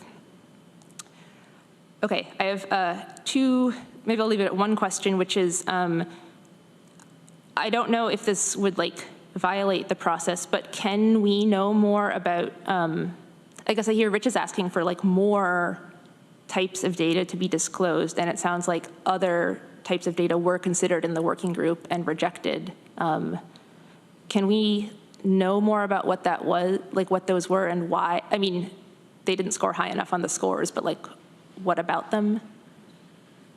I don't know all of them off the top of my head, but they are all available at publicsafetyreimagined.org. Our website tool allowed this entire process to happen. I mean, I can't guarantee many people were looking at it. Not as many people look at those things as I often hope, but it's all there, including the ones that didn't move forward. That tool's designed to track the things that move forward to implementation and the things that hit the cutting room floor, and ideally why. And I will also say the rubric that we used, that tool, helped to determine where those went. So that scoring includes, and it's in the packet, the rubric, and how each one scored.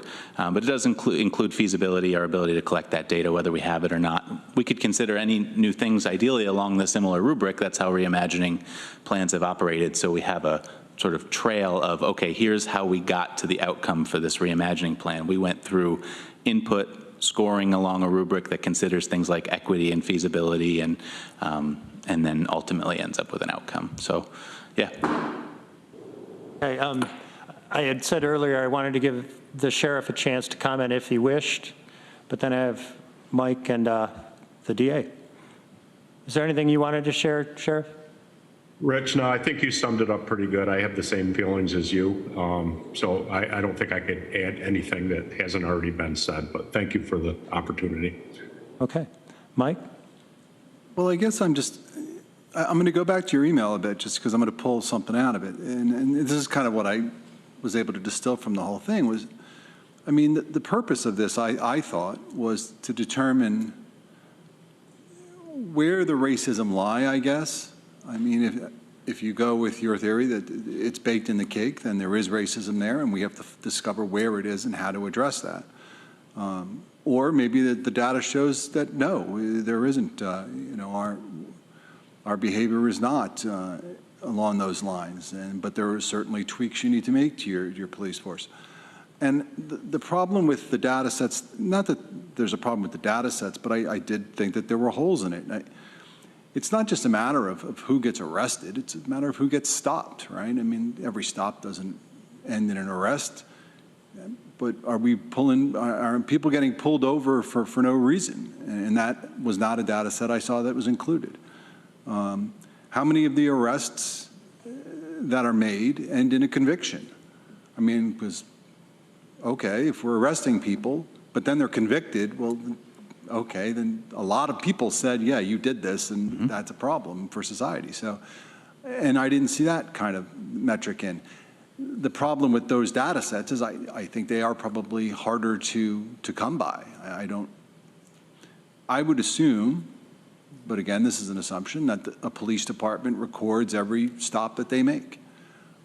Is data collected from every stop that they make? I don't know. I don't know the answer to that. So I guess those are the holes that I'm kind of looking for, is if our goal is to determine if our police departments are acting in a way that we want to change to make it more fair for all races involved, then those seem to be holes that I would think you'd need to plug. And that's kind of why I'd like to see it tabled, and we kind of collect that other data. Okay, Matt? Thanks.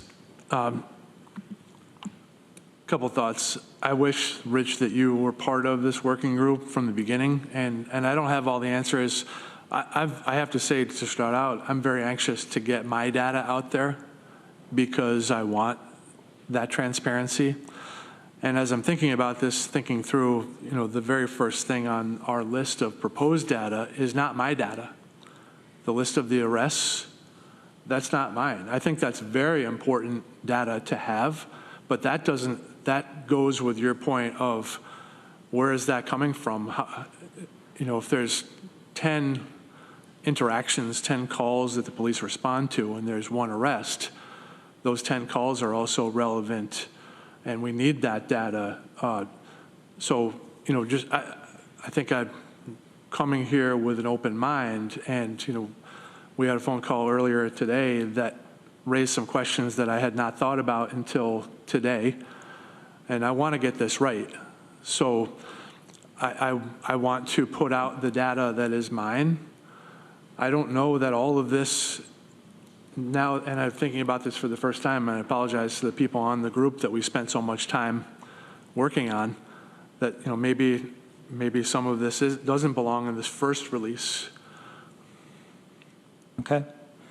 Ann, did you have your hand up? Yes.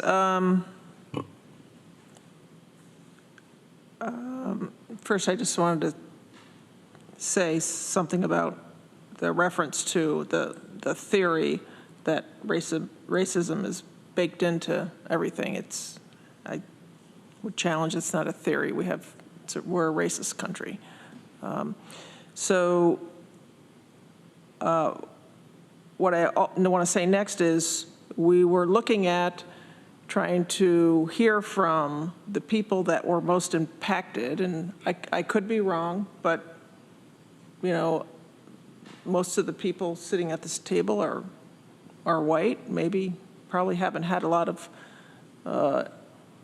interaction with law enforcement. And so we were looking at trying to reach to those people who are most impacted to see what they needed first. And so someone please correct me that worked on this if I'm incorrect. And so to give them what they want first, and then rather than, no, this is what you need, this is what we're saying, to people when we're saying, no, no, no, we know what you need. And I think we need to listen, and they're saying this is what they need first. We can say yes, and we'd also like to give you this, but what we're saying by saying we're not going to approve this now is we're saying we're not going to give you that until we give you these other things that we want. And we can do that, and we can do that quickly. And I hear what everybody's saying, but I don't think it's going to hurt to give this information that we need, and we can add tons more. You can have a dashboard with all kinds of information. So I don't see how this is going to hurt. I think it will hurt to not go ahead with this piece of information that people are wanting. We're going to say no. I guess I'll jump in here, and the reality of it is I can count to 5, and we're going to vote either on a motion to send it back for further discussion, or we'll vote on the resolution, and I'm not sure it's going to go further today. And that was really the basis for me thinking this is probably a better thing if we acknowledge that there's a lot of questions in the room right now, and there's uncertainty on whether this is the way we want to proceed. And I think there's also uncertainty that if we proceeded with disclosing on this basis, whether we'd be really doing a service to our community or not. You may disagree with that. I think you do. You'd say it's fine to do it. I don't. But that's why I'm saying I think we need more time. I think we need to think about this very carefully. Not forever, but this is our first look at it, and we haven't been involved in this process. I think it's legitimate to say, let's see if we can do something closer to what we envisioned here. So that's why I would say I think a motion to table this would probably be the better course. But that's where I'm sitting. I'll make that motion. Is there a second? Mike seconds. Any discussion on the motion to table? Just that I would like to, what other metrics do we want added? Get those out to this working group. That would be great. I mean, sooner rather than later. Dominic, you have my email. Yes, I do. So you certainly understand where I had concerns. But if anybody else on the committee had additions to that or changes or disagreements, they could share them as well. Yeah. And you had... So, yeah, to speak on this, what's on the table now. I mean, so the crux of this is we don't want to put out this information, or some of us are thinking that because we're afraid people are going to take it the wrong way. Maybe people are going to accuse us of being racist. Not us, our deputies.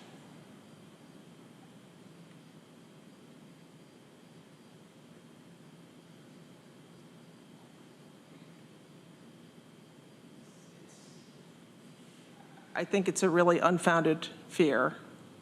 And it's just to me, the strangest way to look at it again, that this is what people are asking for. Otherwise, we're just turning this whole process on its head to say, this is what you've come forward. And you're asking for this little bit of information, and we're not going to, I mean, to me, We're not saying we're not going to release it. We're saying we're not going to release it yet. We want to make sure that we have a full discussion of the issue. Because we want it done our way. And it's our report. Yeah. So. We're going to live with the consequences, Ann. Yeah. Yeah. Further discussion? Anybody?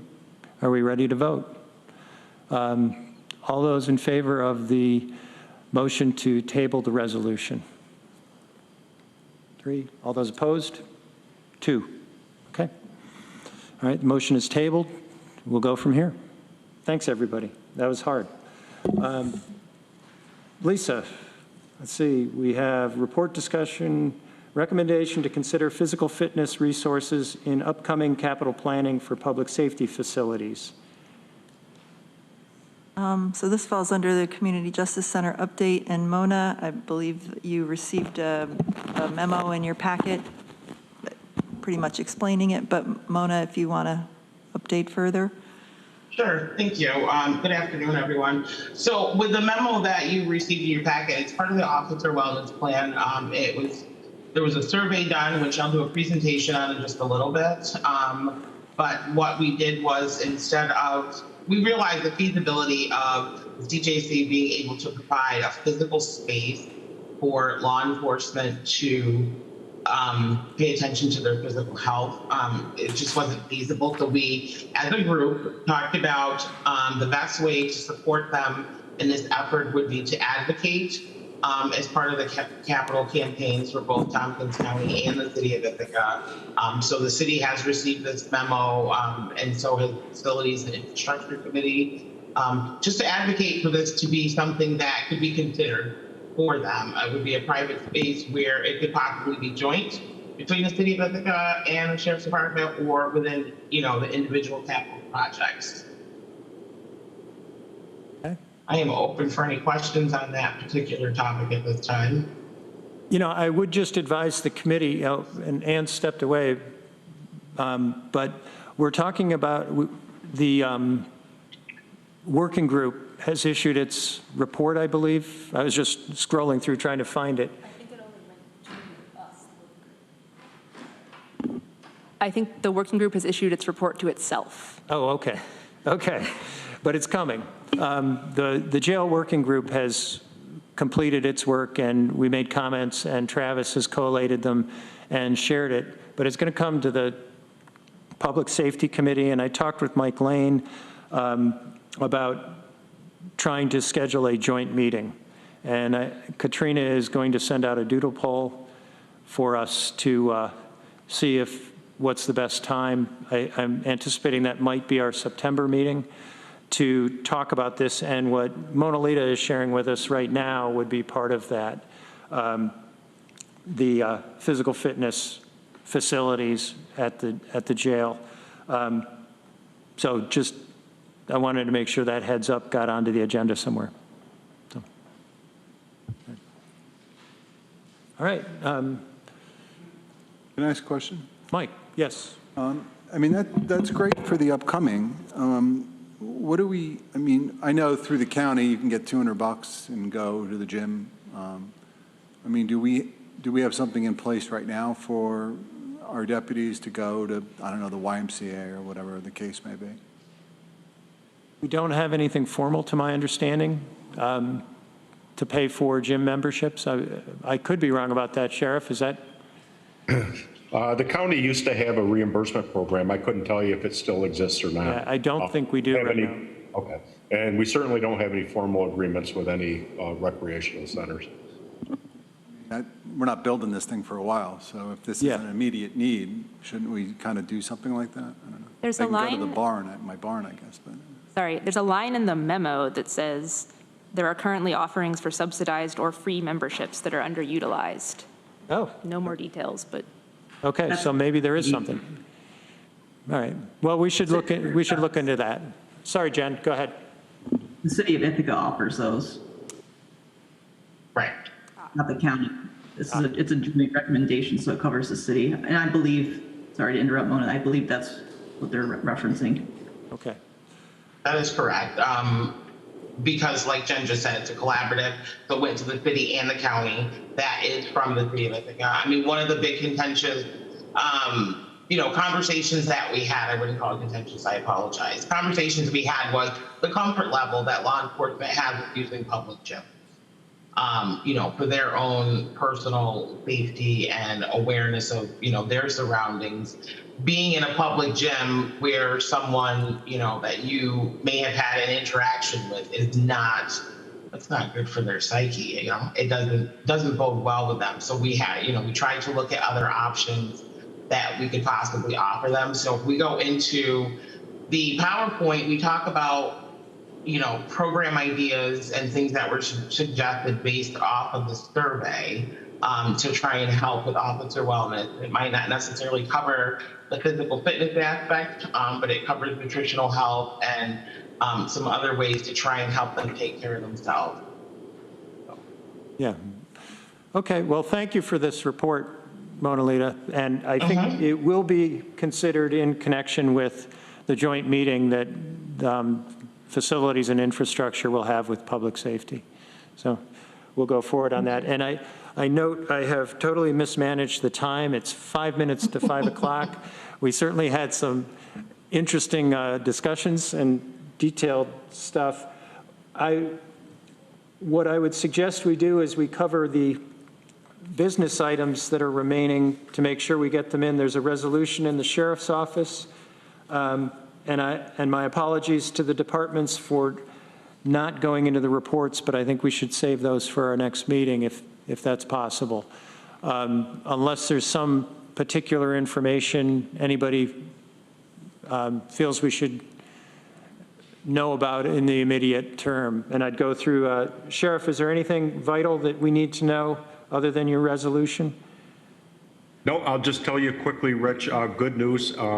We are, as of yesterday, full staffed at our corrections division. So I think that's a great accomplishment. And I thank all of you for supporting our temporary need for sign-on bonuses and pay increases while we work through our contract negotiations. So I'll leave it at that.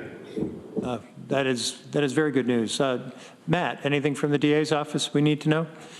Yes. Very quickly, I want to introduce Tiffany Ho to my left. She is our new data analyst as of a couple months ago, and she is working and has made significant progress on a dashboard for my office that will have much more information than even the data group contemplated, and that's far in progress.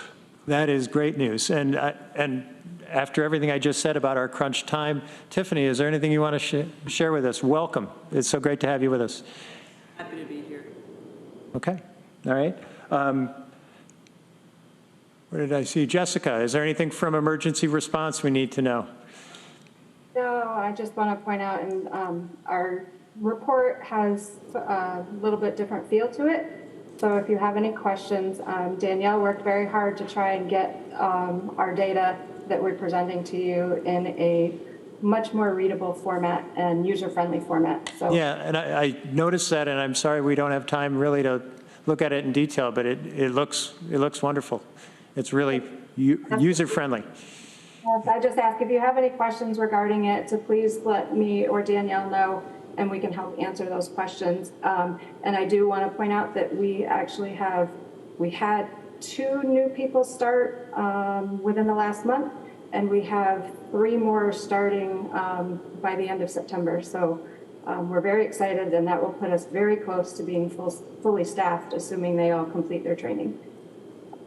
Okay. And then Department of Probation and Community Justice. Carla, welcome. Is there anything you want to share with us? Nope, nothing that can't wait till next month. Okay. Well, thank you. Then I have, let's see, resolution appropriation from contingent fund, replacement pay and terminal pay reimbursement, Sheriff's Office, ID 11832. Could I get a motion on that? Ann moves. Lee seconds. Is there anything you want to tell us about this, Sheriff? No, Rich, you guys get these, I think, twice a year at least. It's county policy just to reimburse us for lost pay for disability and 207C reimbursement. So. Okay, any questions or comments from the committee?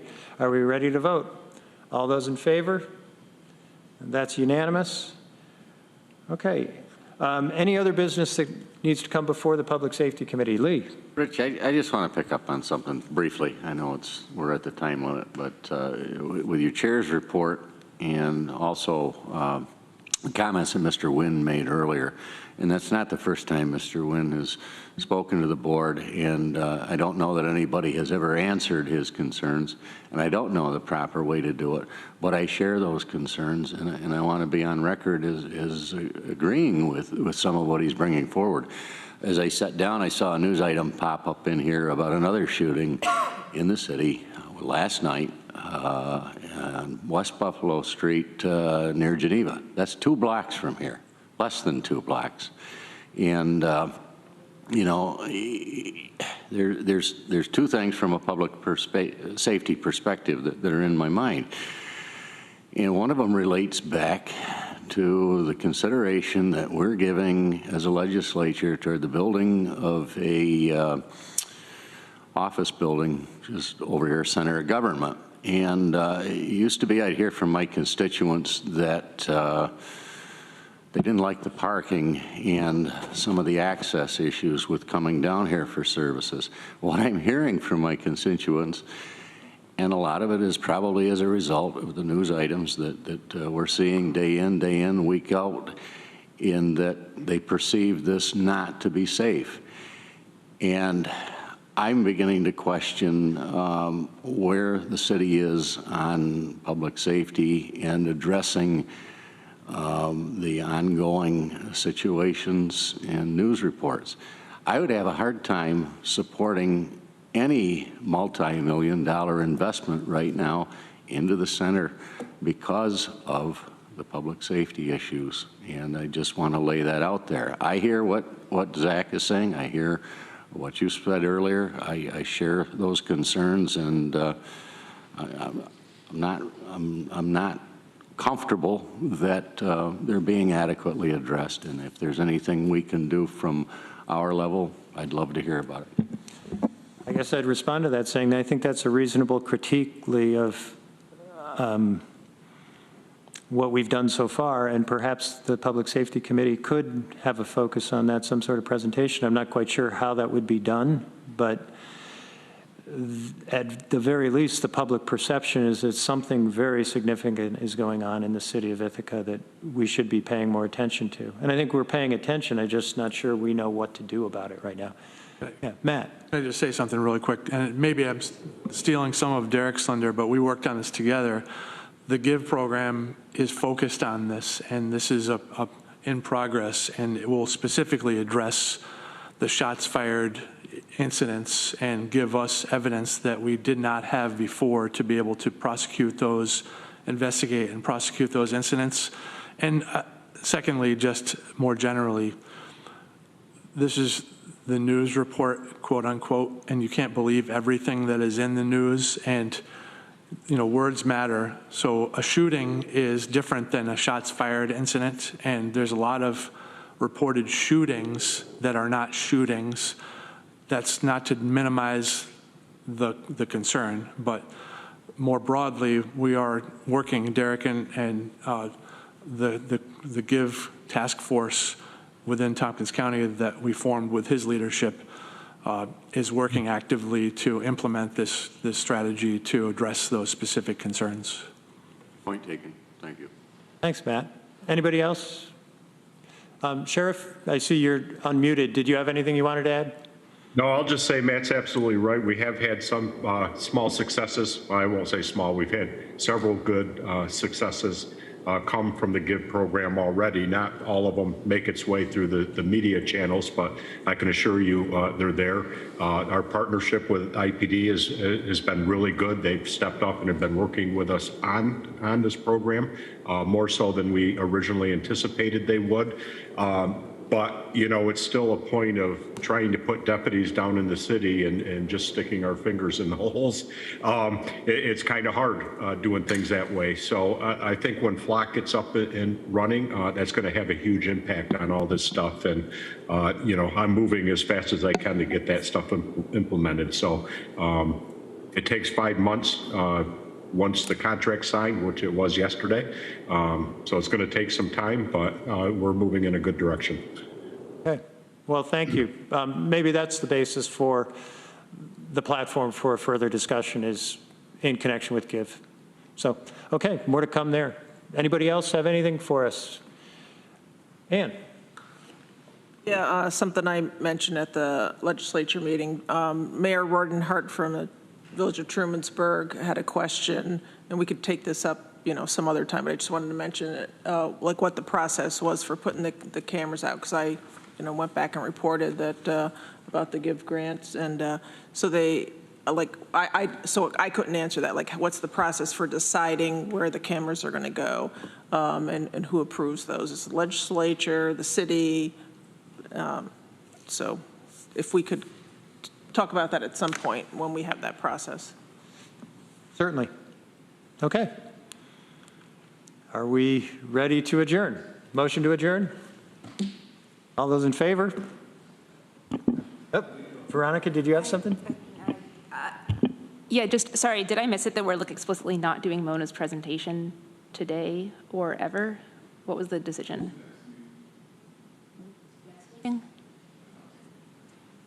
Yeah, we're going to talk about that in connection with the Okay. jail task force or working group. Yeah. Okay. Thanks, everybody.